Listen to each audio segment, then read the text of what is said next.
Just remember to talk close to the mic. When I'm live. I'm on the beat.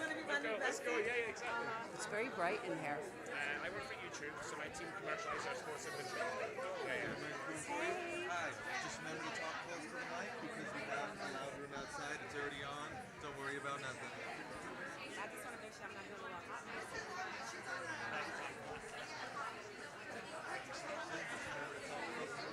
A loud room outside.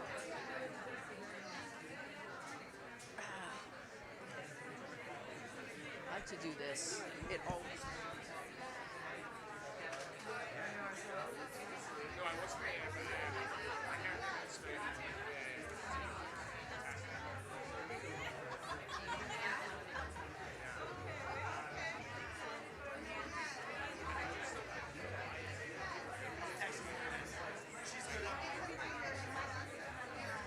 Just wanted to tell you that one's in my inbox. Okay. And I love it. Across the country flight in San Francisco.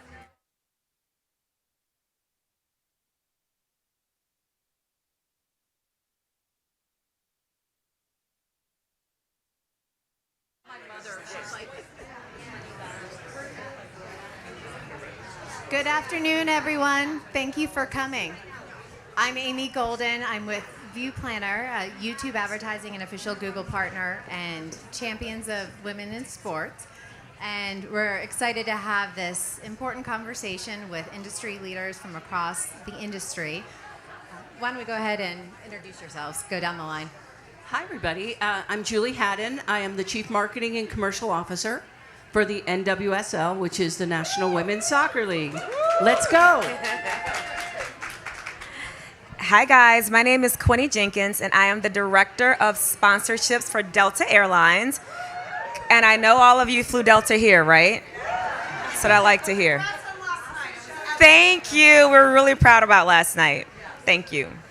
Hi everyone, my name's Derek Scobie. I run sports commercialization at YouTube. Hi, I am Nikki Fargas. I am the president of the two-time world champions Las Vegas Aces. Hi, everybody. I'm Jared Kildare. I lead business development at Publicis Sports, which is a 360-degree sports marketing agency inside of Publicis. All right, well, as you can see, we have a powerhouse lineup and all the right people to talk about how to unlock the opportunity with women in sports and media. 2024 was a transformational year for women in sports. We no longer have to have the conversation of why women in sports. We're now, how do you do women in sports? And from a media and a marketing standpoint, it's now a commercial imperative.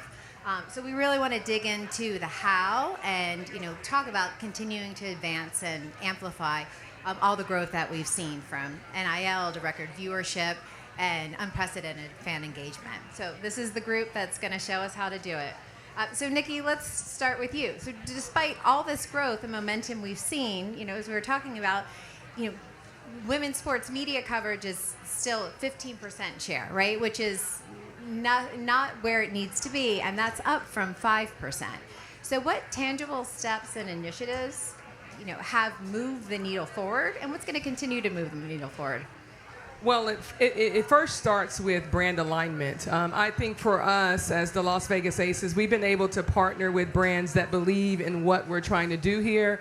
And that's not just for women to, hey, I have a seat at the table. No, it's for women to look at it as that I'm going to own that table. So just changing the narrative in that perspective. Also, we don't look at our female athletes as female athletes. We look at them as our number one stakeholder. And in doing so, we look for brands that are aligned with making sure that we are promoting these women on all platforms.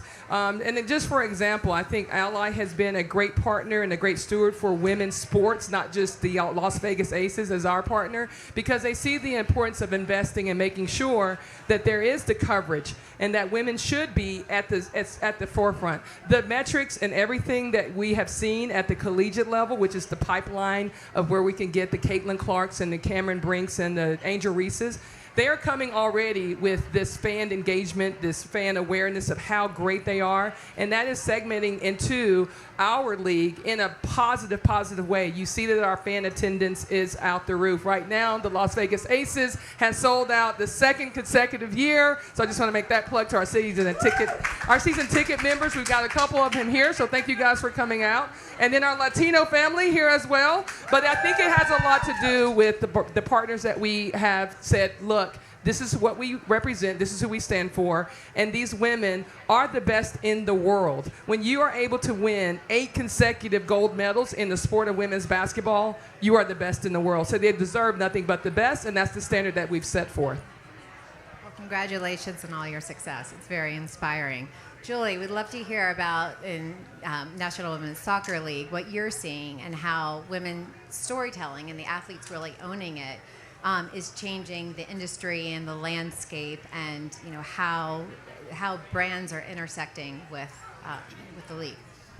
Well, a lot of what my colleague here said, because there's so much momentum happening right now, and we're finding that people are just fans of sports played by women versus I'm a fan of women's sports. Like, it's broadening. You see the numbers. The Final Four, what was it, 18 million or something like that in basketball, and the final of the championship game all broke a record. I'm sorry the Aces weren't in it, but the championship for the NWSL broke a record. It's just breaking records because the talent is there and the media is catching up to be able to distribute the content so it's accessible. The players are lighting up crowds and driving fan engagement in unprecedented ways. And I think that that's part of it. And then there's also this, at least in the women's soccer world, what we are seeing similarly. We do have the best players in the world. We've won World Cups. We just played in front of 9 million people in the national team of the U.S. team that just won back in Paris in August in the Olympics. And it is, the product is just exceptional. But I think the other part of it is that people are starting to see there's so much momentum happening for new kinds of sports and disruption and finding new ways to make a sport entertaining and fun. And the players are really carrying a lot of that excitement. Quinny, now Delta has really walked the walk when it comes to women's sports, right? Before it was the big story in the industry, and I know you've had years of experience doing this now. Can you tell us how you're bringing that storytelling to the forefront and some examples of what Delta has already done and will continue to do? Yeah, so this is one of my favorite topics, and I think that I'm always really proud to talk about how Delta was already a part of supporting women's sports. Before it became popular, before it picked up the momentum that we're currently seeing, we already had a really robust portfolio of female athletes. We have 14 female athlete ambassadors as a part of our portfolio.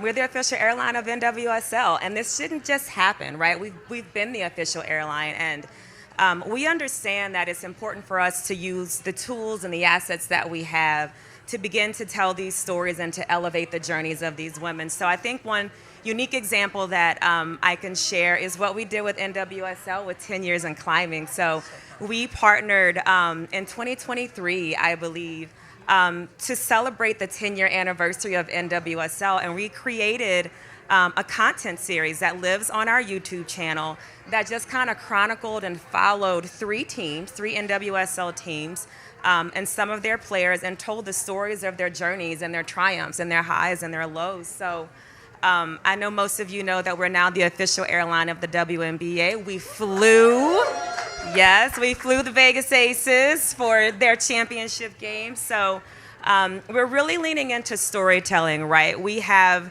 over 500,000 captive sets of eyeballs every single day on our planes. So we've decided to really lean into storytelling and take advantage of our in-flight entertainment system. So what you'll start to see from us is a lot more stories around elevating these female athletes' travel experiences. And we just really feel like we're a global airline, right? We're a very well-respected airline, and it is our responsibility to use our influence to impact for social good in the world. So really excited to start telling those stories and just sharing more about how we have supported female athletes for the last several years. That's very exciting, and it's exciting to see what Delta's going to continue to do. And on that note, now Jared, I know Publicis Sports, you're tasked with creating unique partnerships and new models and IP. And from a media standpoint, we know there can be scarcity, given the viewership, and there are alternative platforms and opportunities to connect. Can you share a little bit more about what you're doing and how that drives the greater growth and amplification of sports for women? Absolutely. And so, as you mentioned, there's a very fragmented marketplace across sports broadly, but specifically women's sports. If you want to watch a WNBA game, for instance, you might have to go to one of 6 different channels or networks to find your game. And so we're finding with our clients who want to invest in women's sports meaningfully that the fragmented marketplace is making them difficult to understand how to access it effectively and efficiently and drive value. So we're putting together partnerships that are going to provide ease of access to access that inventory at scale, which will again drive efficiency, drive value for them, and allow them to place their investment dollars in a meaningful way. We know that when we talk about beyond media partnerships and sponsorships with leagues and teams, 90% of those sports sponsorships are still going to men's sports. And so there's just a big gap and a great opportunity. We're seeing just the rise of new leagues and expansion of teams and leagues and, Unrivaled starting not necessarily a competitor to the WNBA, but a great opportunity for some of these world-class athletes to stay at home during the WNBA offseason and make meaningful money and stay close to home. So there's this great opportunity to really, as a brand, get in on the ground floor of this dynamic landscape with opportunities across partnership and media. What we are launching in a couple weeks at the Super Bowl will be our response to how do we help our clients navigate this in a way that drives value for them, drives exclusive access given the relationships on the partnership side that we have over at Publicis, but ultimately allow them to prove that business results can be driven through investment in women's sports. Now, from a media landscape, when compared to traditional sports and men's sports, like the shoulder coverage, right, and all the ancillary kind of content, which creates media inventory and opportunity for brands, is non-existent right now, right? And know that there's a big movement to change that. I'd love to hear a bit more about how digital platforms, we have Derek here from YouTube too, are playing into that as athletes are embracing that as their one-to-one connection. How do you see that playing into your offering? Yeah, I mean, it's a big part. We have conversations with clients largely around, league partnerships and team partnerships, but we're understanding that the fans are engaging with the game in different ways. That intersection of sports and entertainment is a great, rich opportunity to engage not just sports fans with ancillary shoulder programming that tell those stories that are important in and around these women's athletes and their journeys, but also reach and engage audiences that aren't necessarily core hardcore sports fans but are into the storytelling and the culture. And so what we see with regards to the landscape from a network standpoint, streamers are now getting into the game. They're investing large sums of money to create the next Drive to Survive and chronicle all of the journeys of these athletes off the field, off the track, off the court. And so there's great opportunity for brands to now come in and leverage their media investment to create these stories. And so for us, we're using our relationships to help piece together some of those opportunities. We actually have a first ever weekly women's sports show that'll be launching on Roku in Q1. It'll be hosted by 3 well-known female athletes and broadcasters, and we're super excited to bring that opportunity to life. But then also we're going to market with a partner attached to that. So we'll have a title sponsor, one of our clients. So we're super excited about being able to connect the dots between sports and entertainment and tell these stories and really elevate the game in new ways. Derek, can you share a little bit more about, from your perspective, what YouTube is doing and how that fills the gap too? Yeah, sure. Can I first of all just apologize to my fellow panelists? You guys brought your A game with the shoes. I look like I've been playing soccer outside. I'm so sorry, everyone. The first question of being on a panel is like, what's the deal? What should I wear? So, I'm sorry. All shoes are welcome here. This is the Equality Lounge. So two things that were said there, which I think is interesting. So the first is on the 15% share of media. I think it massively underestimates the actual reach and impact of women's sports because it really thinks about it through the lens of men's sports and how we have measured the scale of men's sports, which is really through live broadcast. And I think a platform like YouTube demonstrates a much deeper and richer sense of engagement. And the second thing I would just lightly challenge is that there's no shoulder content. I actually think there's tons of shoulder content. It doesn't come from traditional studios, as it has done. But for instance, NWSL has hundreds of channels from fans, analysts, former players, former coaches, who are all talking about the game, the league, the players, everything that's happening. It's just not from the official sources that we're used to seeing that kind of shoulder programming. And I think the real opportunity for women's sports is to not try and follow the men's game, but say it's a different media landscape, and actually there's a whole bunch of content that loves and is inspiring about these different sports. And if we put all that together, we get a very different picture, much richer picture, and I think that we can innovate beyond where the men's game is rather than trying to catch up to it. So could you envision a future, and I'll open it up to the panel, where traditional media doesn't matter as much, all right? Or is that essential in order to truly drive the investment that's going to create that, right? That investment and that flywheel to continue the growth. I think traditional media always matters because the drama is the game. Right, what really matters is that there's brilliant stories on the field, on the pitch, that we have athletes with amazing performance, and that comes through, those wonderful live moments that we share as truly social moments together. I think the difference is what happens around it. And I think that what we want to try and do is just raise up as many voices as want to talk about these things. And from a YouTube point of view, just very practically, we want to try and package them so a Delta can take advantage of that. So that if they really want to own a sport, if they want to be in every corner of that sports fandom, they can do it through a platform like YouTube. So I think it's an and rather than an or.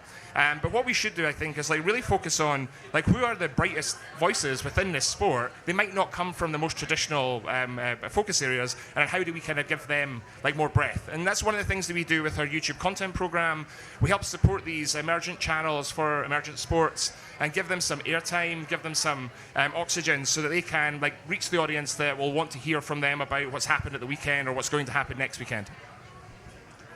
Can I say, I love the content around the content itself, to what you're talking about. So a big nerd thing, I'm a Premier League fan. I love all things soccer, but I play fantasy sports religiously. And what I like doing every Saturday or Friday when I'm doing the draft for my teams is I'll go on YouTube and I'll find what the experts, and the experts are not necessarily the broadcast experts. It's fans, it's people that work at a stadium, it's former players, it's current players, it's family members of current players. So I think the way we think, and I've been a marketer for almost 3 decades, I'm sad to admit, and I think about fan engagement. Ultimately, what I care about is how do we engage people that are avid fans and get them more engaged, new potential fans and get them engaged, and how we think about monetizing it and how we can build this ecosystem. The more people that come together around something they love or and are going to love or experiment and starting to learn about it, the more opportunities there is for commercializing it. And the more we can commercialize our league, our sports, women's sports, that is exactly right. I don't think about it. I spent 5 years at the NFL. Yeah, 5 years. I forgot. It's been a while. I've been at the other kind of football. But I think about, I don't look at the NWSL like I did when I worked at the NFL, and I was senior VP of brand and consumer marketing. I look at it like I did when I worked at Twitter or SoFi in my career, early startups, eBay, when experimental e-commerce was experimenting, and it was just beginning as a legit thing. Are you really going to buy a video camera from somebody in a Cheerio box? I mean, this is how early things were. And yes, I'm old. But what I was going to say that I think about with women's sports is that it's so nascent now that we could build a future based on some of the learnings of what we know work, but then all sorts of disruption ways that we can grow fans without having to be traditional. That is what the 100-year-old sports leagues can do. We can do things differently because our fans are not used to having it with all these decades of habit that have been built. In many ways, right, we can create it the way we want it to for the next generation, which is pretty exciting. Go ahead, Jared. Yeah, just just on the point of kind of this flywheel and the way that we're looking at it, I mean, the research is showing that the women's sports fan behaves differently than the men's sports fan fundamentally. They're over-engaged on social. And so there's really, to your point, rich opportunity to engage them differently and create new models. You talk about gaming, you mentioned your affinity for fantasy. There's not a lot of investment to reach the women audience through gaming, but I expect that to increase because there are great communities that are engaged communities, and so we have to be really thoughtful. And our approach is really to what is the data telling us? How are our fans interacting not just with the sport but with the outside world? And that's going to help us find them more effectively and efficiently and authentically.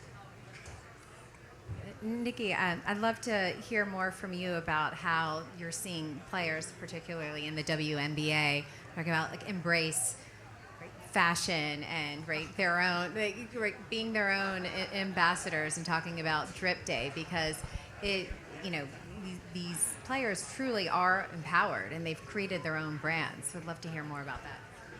Well, I think you look at, and we have a great content team, and we capture a lot of this on all of our platforms, but our players have they have big personalities. And I think it's great to be able to give them a place where they can authentically be themselves. And whatever that looks like, they're not being judged, they're not being criticized, and some may criticize. But when you look at not just the Las Vegas Aces, like I was watching on social, and we did a like Asia Wilson's, best outfit. Well, you could do that for every single game. But these women are tapping into showing us that they are more and bigger than just the uniform. I do think we have great uniforms, by the way. But I also want to add... shoes. Thank you. Thank you. They're comfy. I think the other thing that they through their culture of fashion, they've also are sending messages. They're talking through their clothing and how they dress to let you know not just how they feel, but how they're going to perform. When we hit a little slump there and we didn't win a few games, Asia Wilson basically changed her outfits. It was no longer the Louis Vuitton and all of those beautiful, beautiful clothing. She went to a white t-shirt and gray sweats. Guess what happened? Our fan base started wearing white t-shirts and gray sweats. And I wanted to wear a white t-shirt and gray sweat as well. But the power of influence that they have through their clothing lines. Tiffany Hayes is someone also who is a designer. She wanted to highlight Asia Wilson because she scored over 1,000 points. And so we all had, not me, but the team wore Asia Wilson's jerseys, but she kind of did a little play on each player and changed it up. And that was through Tiffany Hayes' vision. So to be able to use fashion to not only speak to how you're going to play that night, because Asia Wilson was like, look, I'm not going to be worrying about what I'm wearing. I need to be worrying about what we're doing on the court, to a Tiffany Hayes who is now styling her teammates. And I think if I could, I'd just add to that. When you start to think about how you said that female fans engage differently, right? So we have 3 WNBA ambassadors. We have Cameron Brink, Nneka Ogwumike, and Breanna Stewart. And so we did a fun little TikTok trend with them that's like the countdown from 10 to 1, and then they're getting on the plane, right? The metrics. That campaign outperformed every single sports social campaign that we've ever done at Delta. The engagement numbers, everything was off the charts. So I think it's also a testament to the authenticity and making sure that we are meeting our fans and our customers where they are. Can I just say this? Thank you, Delta, because there's been a couple of things that we all have been pushing for, and thank you to the league, but transporting our players from one place to another, you don't know what that will mean for their career, the longevity of it. It will also play into the role of decreasing injuries because they're not as fatigued. So thank you to Delta for stepping up and saying, look, we really want to make this commitment. They deserved it. They deserve it. It's been a long time coming. Thank you so much for saying that. we're absolutely thrilled that we're the ones that get to take care of them in this way and get to keep supporting them. So they are enjoying the same elevated experience that NBA players do, and I'm really proud to say that. Yes, and I've been on that aircraft. And I think we should say that we need a lot more deltas, right? Because I think the journey for female athletes is harder. It's often harder. You take somebody like Ilona Mayer, like the rugby union player, one of the greatest stories from this year's Olympics, and she got a hard time for going on Dancing on Stars. She's paid 1/100th of the same player in the men's sport where she plays. Like, she doesn't have a choice. Like, if she's going to build a career from this, make it the thing she does, be the high-performing athlete she wants to do, it's going to be a different route to money than it's been. And so we need the different types of investment from businesses like Delta, from the clubs, the leagues, but also these other sources. Otherwise, we'll never get there. You know, you take somebody like Livy Dunn, like she's done so well through NIL, but she's a gymnast first, and she wants to go back to LSU and do her for like her graduate year because she wants to demonstrate she's not an influencer first. She's an athlete. She had to do the influencer stuff because there was no other way for her to make the money. So, you know, YouTube, we want to make sure that like all these people have a chance to make money in plenty of different ways so they can support their own development and performance. And so, yes, many more deltas, please. She's one of our athletes too, Iona. I'm telling you, we have a really robust roster of athletes. So thank you for saying that. Yeah. Thank you for supporting that. Yeah. Well, so in the spirit of making the pie bigger, what's it going to take and what's ahead? So if we look 5 years, 10 years down the road, what's that outlook? And from each of your perspectives, I would love to hear what would you like to see and what's going to move the needle? Well, I think from a commercial standpoint, just on the heels of more deltas, I do love that. I think what it's going to take is for people to recognize this is not a DE&I project or something to do with corporate social responsibility. It's actually smart business.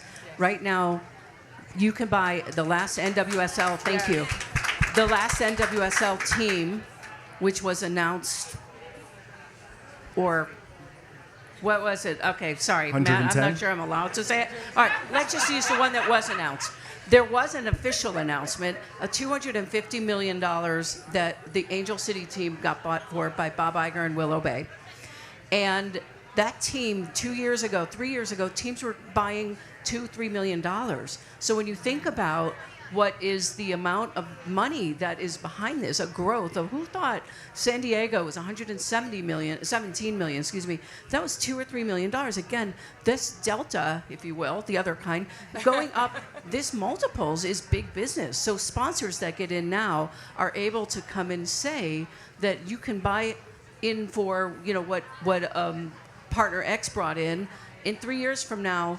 I don't know if we'll be trading it what it costs to sponsor another sports league like big basketball or football, baseball, hockey, but we damn well pretty much want to be aiming up that way, and I think it's smart business, so that's what I would say. Here. I think for us, you'll continue to see lots of storytelling and Delta giving female athletes a platform to tell their stories, like I said, talk about their journeys. I think you'll continue to see an expansion of our portfolio. Right now, like I said, we have WNBA and NWSL, some teams and some ambassadors, but I'd love to see us bring on even more teams. Right now, we really focus on our core hub markets of focus, but our fans are everywhere, our customers are everywhere, so just looking forward to expanding our portfolio. I'm looking forward to engaging more with our teams and with the leagues and with our customers and making authentic connections, right? I want our customers to be able to experience and understand all forms of female sports while they're sitting in their seat, and we're connecting them and taking them to the places and the people and things that they love. So just looking forward to fostering more authentic connections with our customers and our teams and athletes. One of the things we want to do at YouTube is also shine a light on emerging sports and growing sports. Forgive me an indulgence, my daughter's a college lacrosse player, but recently Izzy Skane and Charlotte North, who are like goats of the modern era in lacrosse, just launched the National Pro Lacrosse League for the first time. It'll be at LA in 2028 for the first time in, I think, 80 years. And that's a sport where there are hundreds of thousands of players the college game's the pinnacle of the game, but there's really no coverage outside of that. But it also has this like great community on YouTube in terms of skills and practice and coaching and tips and tricks. And so I'd love to see like more focus also on those sports. How do we make sure that women's sports across the board? I know that VuePlanner are doing a whole bunch of work on things like kayaking and like other kind of like niche, but also like really important sports to the people that play them. So we want to be able to highlight all that, make that much more addressable, make that an opportunity for businesses to be able to connect with too. In the near future, I would like to see the Las Vegas Aces win more championships. Okay. But no, seriously, we're a roster from 1 to 12. What I would like to also see is player number 12 receive the same opportunities as the Asia Wilsons, the Kelsey Plums, and the Jackie Youngs of the world. Understanding that they too their stories are just as important and need to be told at the same level or get to that same level. But I think for us as a league, we're a league now of 13. We are adding 2 more franchise, Portland and Toronto, and I would like to see us continue those conversations on how we can continue to expand into other markets, because what that does is it allows more opportunities for these young girls who are coming out of college, because 25% of those who are on teams who in their first year, it's really hard to maintain a longevity. So I would like to see that percentage go down of the number of players who are still playing in the league, and obviously giving opportunities for our players to stay here in market. We would like for our players not to have to go overseas. I love that we have started international. We did start as a league where the only place you can go play is overseas. We need to keep our players here in the States. What that does is allow us to have them in our communities in the off season. So now you're seeing them pouring back into the community that has poured into them. Yeah, so just lastly, with respect to the commercialization largely of women's sports, we talk about the growth and the revenue and the new franchise kind of costs, and a lot of folks historically that were benefiting from the commercialization of the game were the owners and maybe the coaches and the GMs. I think now we're seeing a new age where the players are really participating and able to meaningfully, financially drive the benefit and reap the benefit of the commercialization of the game. So I think it's going to be a players era moving forward, where players are going to be owning not just their brands, but we see with Unrivaled, some of the players are owning equity in the league, which is important, which is in addition to their salaries. We were out here a little over a month ago during Thanksgiving week. We're part of launching a tournament called the Players Era. We launched it in partnership with Turner Sports. It was the first of its kind NIL-focused college basketball tournament. We launched with 8 men's teams. We had great games going on throughout the course of Thanksgiving week. Successful proof of concept. Next year, we're coming back with 18 teams and a women's tournament. The women's teams are going to reap the same NIL benefits, the opportunity to make up to $1 million if you perform during this tournament as you win. The teams get sponsorship fees. We have some big announcements as far as commitments that just launched. South Carolina is playing in that on the women's side. UCLA is playing in that on the women's side as well. So super excited about, again, this talk about equity and equality and paying the women the same way the men's are being paid. I think we're going to see more of that as these women own kind of their brands and their profiles. Well, thank you all, and thank you all for the conversation today. If there are any brands in the room, you've got the right folks to talk to. And thank you for everything you're doing to move women in sports ahead. Thank you. Thank you. Thanks, guys.